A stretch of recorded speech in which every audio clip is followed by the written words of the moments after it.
Jesus said to his disciples, pick up the pieces left over so that nothing gets wasted. Whereas we have this morning from the Gospel according to the record of St. John, chapter 6, 1 to 15. The Gospel of today talks about the feeding of over 5,000 people through the multiplication of 5 loaves and 2 fish. And when they had their fill, when they finished eating, Jesus instructed the disciples to pick up the scraps, the leftovers. And when they did, they had 12 extra or hampers of leftovers. But why did Jesus instruct and insist that the scraps, the leftovers, should be picked? Why that insistence? Could it be that he wanted to preserve them for their next meal? That is quite unlikely, because if he could provide an abundance from 5 loaves and 2 fish, why bother preserving just leftovers for the next meal? And if he could also make something out of nothing, why bother about the leftovers? Could it be that Jesus wanted them to tidy up the place, to make it clean again? That is a possibility. But remembering that this event happened in the desert, then it seems a little bit unlikely, because in the desert, that is actually more or less the right place to dump your refuge, to leave things as they are there. What's the need of tidying up a desert? Could it be that Jesus wanted to teach his apostles, all of us, how to avoid wastage, wasting food? That is also a possibility.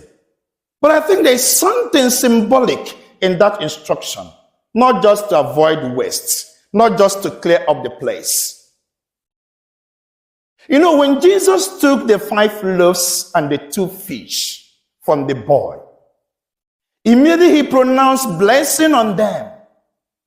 They were no longer the boy's lunch. They became God's property, bearing God's imprint, bearing God's stamp.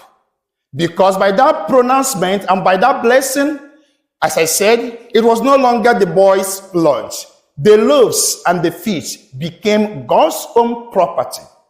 So when Jesus told his disciples, pick up the pieces of the leftover, he was actually teaching us how to take care of whatever that bears his imprint, the divine property, whatever that bears divine stamp. He was actually telling us how to take care that, although for us, looking at it, they are scraps, but since they have divine imprint and divine stamp, since they have become divine property, they are not to be considered, they are not to be treated as scraps. They should be taken care of. Now, what is actually leftover? Literally talking or speaking, leftover is that which is left after you have taken what you wanted, what you needed, whatever you found valuable, you have taken away. So whatever is left is no longer useful. They are to be discarded, thrown away, because you have taken what you needed or you have taken what you need. Now I'm talking about divine property with divine imprint. If Jesus Christ was so particular about food that he has blessed, that should not be treated as waste or as leftover or as scraps, we should think about something that bears divine imprint in a more significant manner, and that is human being, the image of God. So, taken from what we know as leftover or scraps, there are people in our lives, there are people in our society we see as leftovers or scraps, either because of their age, either because of their health, or because of their situation. Or we have taken from them what we needed and we don't need them again. So for us, they are no longer valuable to us. For us, they are no longer needed for us. For us, they are no longer important because we have taken what we needed from them. I once told you an experience I had when I was in Switzerland. I used to visit this place, Casa Anziani, that is in our own setting here, the nursing homes. And I discovered that there was this particular lady, over 90. Whenever I came around, he was so happy, so joyful, more than everyone else. So I asked her one day, are you always this happy? Are you always this joyful? She said, no. That whenever there is a priest around visiting the nursing home, he feels that someone has come to visit her because nobody comes around to visit her. So what of your family, I asked. Oh, I have families, I have grandchildren, I have also daughters. But they are busy. They only come around when I have my birthday and on Christmas. So they don't bother calling. So I feel abandoned. Then she started telling me her story. In that story, I saw a person who is already feeling as if she was a burden unto her family. As she was a burden unto people around her. There is this, what they call in psychology, perceived burdenness. When people, because of their health, or because of their age, or because of their situation, when they begin to accumulate this feeling that they are no longer valuable, they are no longer wanted, they are no longer important, they are no longer needed in the lives of their people. Are there people we consider unworthy of our affection? Are there people we consider unworthy of our attention? Are there people we consider unworthy of our love because there is nothing else they can give us? There is nothing else we can gain from them. When we had taken away all that we needed from them, they are no longer nobody to us.